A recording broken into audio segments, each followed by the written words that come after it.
Akkam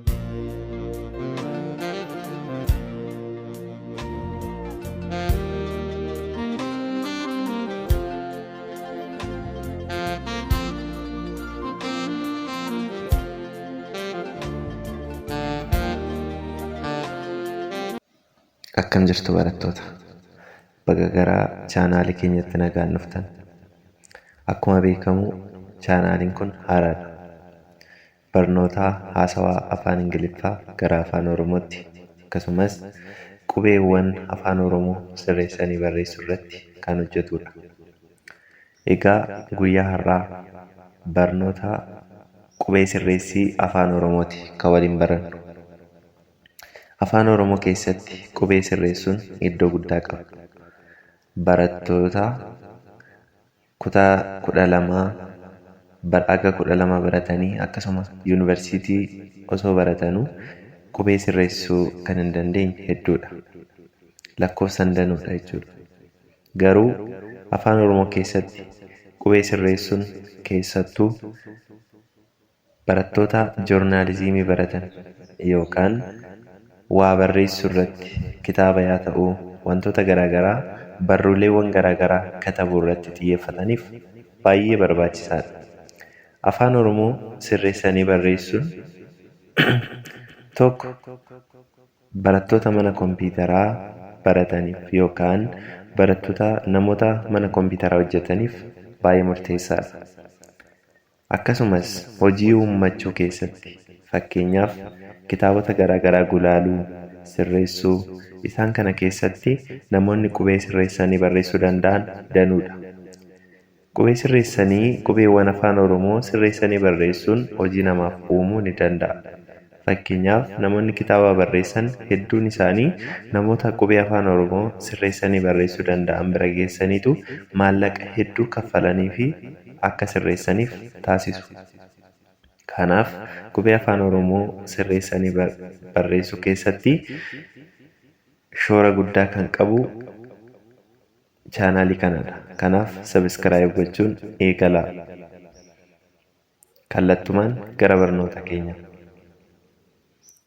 Yeroo jechoota afaan Oromoo yookaan qubeewwan afaan Oromoo sagaleessinu akkamiin sagaleessuu dandeenya? Qubee aarraa kaanee waliin ilaalla jechuudha. Aashii tokko yeroo dubbisnu jennee dubbisna. Fakkeenyaaf jechoonni qubee jedhanii sagaleeffaman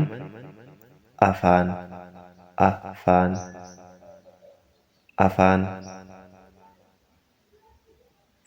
yoo jennu inni lammaffaan yeroo sagaleessinu jennee sagaleessinu. Inni kunis aadaa yoo jennu jenneetu sagaleessina. Akkasumas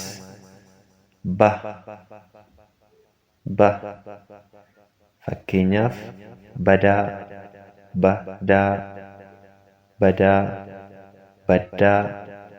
isaan kanadha. Jechoonni jedhanii sagaleeffaman fakkeenyaaf baadiyyaa yeroo dubbisnu jennee sagalee dheeraa kan baafnu baadiyyaa, baay'ee jechuun dandeenya. Baay'ee jedha. Inni qubee tokko biraa qabu gaafa sagaleessinu baay'ee kuni hiikan qabu. Baay'ee lama kan of biraa qabu jennee yoo dubbisnu gara sagaleessuutti gaafa finnu baay'ee. Inni kan biraa fakkeenyaaf callaa jennee dubbisna. Isa qubee lama qabu gaafa sagaleessinu jennee sagaleessina. Isaanis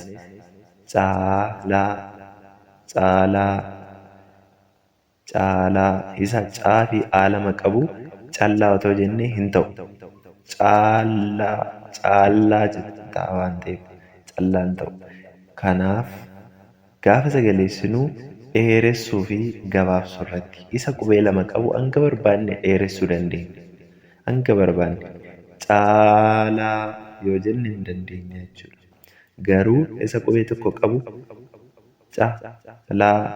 calaa hin ta'u. Taati ishiin. Gaafa dubbisnu calaa taati hin taatu. Callaa akkasittiin. Inni kan biraa daadha. Qubee daa irratti gaafa sagaleessinu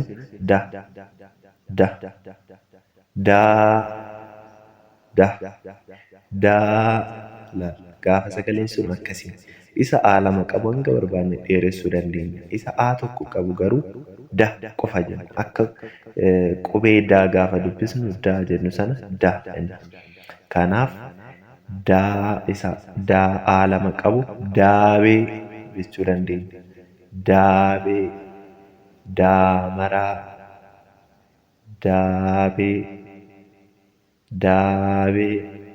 daamaraa jechuu dandeenya. Isa A tokko qabu dallaa, isa A tokko qabu daabee jechuu hin dandeenyu. Fakkeenyaaf isa A tokko qabu gaafa daabee jechuun barreessinu dabee ta'a. Kanaaf dallaa jennee dubbisna. Isa E qabu tokko jennaa jenna gaafa dubbisnu. Isa lama ta'ee jiru immoo jennee akka barbaanne dheeressuu dandeenya. Fakkeenyaaf gaafa hima ijaarru eebbisaa jechuu dandeenya. Isa lama qabu.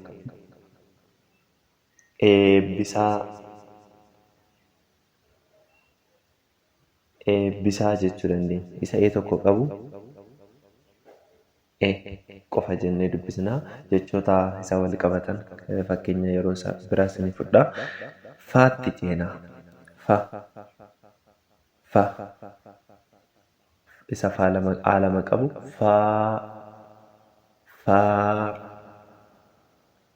faa jechuu dandeenya. Fakkeenyaaf isa faa tokko qabu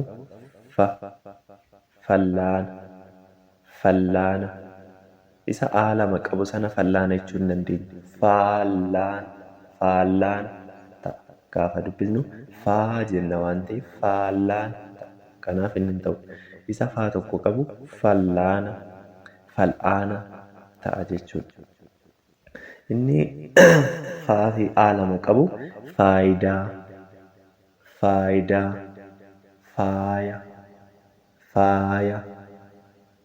faaya ta'a waan ta'eef yaan A tokko qabdi jechuudha. Inni itti aanu gaadha.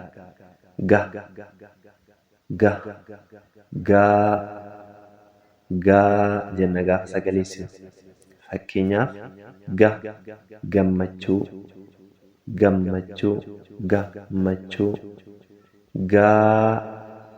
gaammachuu hin jennu. Gaaddisa jenna gaafa dubbisnu. Gaaddisa. Inni sun immoo gammachuu. Isa gaa fi A tokko qabu gaaddisa jechuu hin dandeenyu. Maal ta'a? Gaddisa ta'a. Kanaaf hin ta'u jechuudha. Inni itti aanu haadha. Ha jenna gaafa dubbisnu. Isa sana immoo haa jenna immoo isa haa lama qabu. Haa jennee dubbisnaa. Inni itti aanu i'dha. I jenna ishii tokko qabdu, ishii lama qabdu, jennee dubbisna. Akka barbaanne dheeressuu dandeenya isa lama qabu. Ishii sana garuu qofa jenneetuma dubbanna. Ifa jechuudhaaf tokko ishii qabdu fayyadamna. Ifa jenna. Lama ishii qabdu fayyadamuu hin dandeenya. Ifa ta'a gaafsan. Kan biraa jaadha. Jaa gaafa sagaleessinu isa qubee A lama qabu jaa jennee sagaleessina. Isa qubee A tokko qabu ja jennee sagaleessina. Ja, ja, jala, jala, jala. Isa jaa lama qabu jaalala. Aan aga barbaade dheerachuu danda'a. Jaalala, jaalala jechuu dandeenya. Isa ittaanu kaadha. Ka, ka, ka jenna gaafa sagaleessinu. Isa A lama qabu immoo kaa jennee sagaleessina. Fakkeenyaaf kabaja, kabaja, kaa ishii tokko qabdu kabaja. Kaabaja hin jedhu kaabaja ta'a. Kaabaja jechuun hiikan qabu. Inni itti aanu laadha. La, la jennee sagaleessina. Laa jenna isa itti aanu. Laa fakkeenyaaf gaafa hima ijaarru lama, lama, lama. Isa laa lama qabu immoo laama hin jennu. Laagaa, laagaa jenneetu sagaleessina. Inni kan biraa maadha. Ma gaafa dubbisnu ma jennee dubbisna. Isa A lama qabu maa jennee dubbisna. Maa jennee dubbisna. Fakkeenyaaf mana, mana, na. Isa A lama qabu maannaa yoo jennee akkasi. Inni itti aanu naadha. Qubee naa. Naa gaafa dubbisnu na jennee dubbisna. Isa A lama qabu immoo naa jennee dubbisna. Naa jennee dubbisna. Isa fakkeenyaaf naa tokko qabu nama, nama jenna. Isa A lama qabu naafa. Qubee akkas dheerachuu danda'u naafa jenneetu akkasittiin ibsina. Inni itti aanu oodha. O jenna. Isa O lama qabu oo jenna. Oo fakkeenyaaf obsa, obsa. Odaa, odaa, odaa. Kana keessatti jechoota hedduu isaanii fidnee jechuudha. Fakkeenyaaf o kan jedhu o tokko akka fudhatu sagalee irraa ni beekna. O daa kan jedhu immoo daa isa A lama qabu fayyadamna jechuudha. Odaa, odaa. Kanaafuu oo fi daa isa A lama qabu jechuudha. Inni O lama qabu ooda jenneetu dubbisna. Ooda. Inni itti aanu phaadha. Phaa isa A tokko qabu phaa. Isa A lama qabu phaa jennee dubbisna. Fakkeenyaaf paappayaa. Paa gaafa jennu phaan A lama ta'a. Pa gaafa jennu tokko ta'a. Yaa gaafa jennu A lama ta'a. Paappayaa. Paappayaa jennee dubbisna jechuudha. Inni itti aanu qaadha. Gaafa dubbisnu qa jennee dubbisna. Isa A lama qabu qaa jennee dubbisna. Fakkeenyaaf qara, qara, qara jenneetu dubbisna. Isa A lama qabu qaaraa jenneetu dubbisna. Isa A lama qabu qaaraa jenneetu dubbisna jechuudha.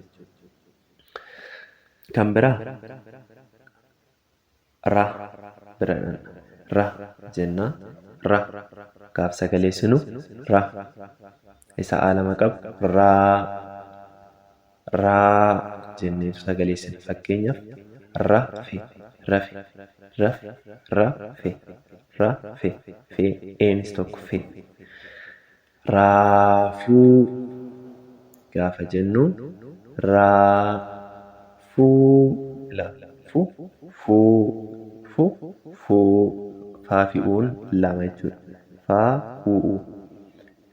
Egaa waa'ee qubee jabeessuu fi laaffisuu yeroo biraa waliin ilaallaa as keessatti. Amma qubee dheeressuu fi gabaabsuu waliin ilaalaa jirra jechuudha. Raattaansee raa jennee egaa sagaleessinee saatti jenna.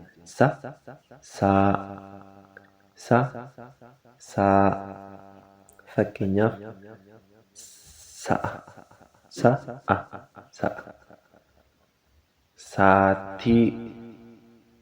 Sattii hin jennu. Saattii jenna. Inni itti aanu taadha. Ta jenna gaafa dubbannu. Sana keessatti ta, tu, ti, ta, te, ti, to kan jedhu achi keessa jira. Garuu nuti haa qofaan laalla. Ta, fakkeenyaaf tasa fi taaddasaa kan jedhu akkasittiin gabaasa. Tasa taaddasaa akkasittiin sagaleessina. Inni itti aanu uudha.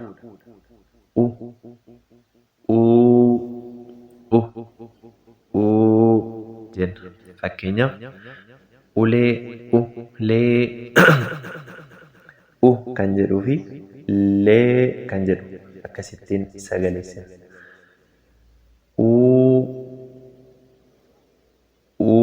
Kan jedhu immoo ulee ta'uu hin danda'u. Ulee ta'a akkasitti kan qabu jechuudha. Inni itti aanu vaadha.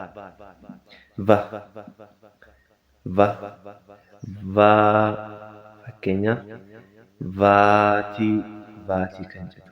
Vaatii jenna. Ishii vaa tokko qabdu vaatii hin jennu. Inni itti aanu waadha. Wa jenna gaafa dubbisnu.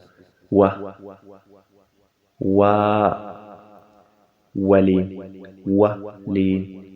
Inni aalama qabu waaliin hin ta'u. Kanaafuu waaliyaa kan jedhu ta'a. Waaliyaa jennee dubbisna. Inni itti aanu xaadha. Xalayaa. Xaalayaa hin jennu. Kan jedhu xaafii jenna. Xaafii jechuu dandeenya. Xafii jechuu hin dandeenya. Xalayaa hin malee. Xafii hin jennu. Xalayaa. Akkas jechuudha. Yaadha inni itti aanu. Yaa jenna gaafa dubbisnu. Gaafa dheeressinu yaa jennee dheeressina. Yaa jenneetu dheeressina. Yaa jenna.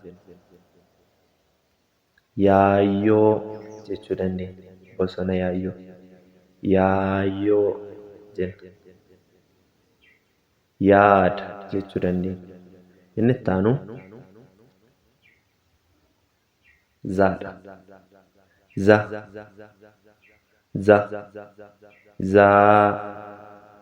Zaa isa sana zabanyaan afaan Oromoo. Zarihuun akkasittiin sagaleessina. Sagaleewwan afaan Oromoo keessatti wanta gaafii isinitti ta'e yoo jiraate koomentii jala naa keessu. Qubeewwan afaan Oromoo dheeressuuf gabaabsuu keessatti gahee kan qabu dubbachiistota 5nidha. Isaanin ala dheerachuu fi gabaabbachuu hin danda'u. Qubeewwan afaan Oromoo kan dheeratan kan gabaabbatan dubbachiistuu 5 irratti hundaa'aniiti. Kanaafuu qubeewwan afaan Oromoo dheeressuuf gabaabsuu kutaa biraa keessattis kan waliin laallu ta'a. Kutaa kana keessatti asuma irratti xumurra. Kutaalee afaan keessatti jabeessuuf, laaffisuu, dheeressuuf, gabaabsuu kutaa biraa keessatti bal'inaan kan waliin ilaallu ta'a. Har'aaf asuma irratti xumurraa. Galatoomaa.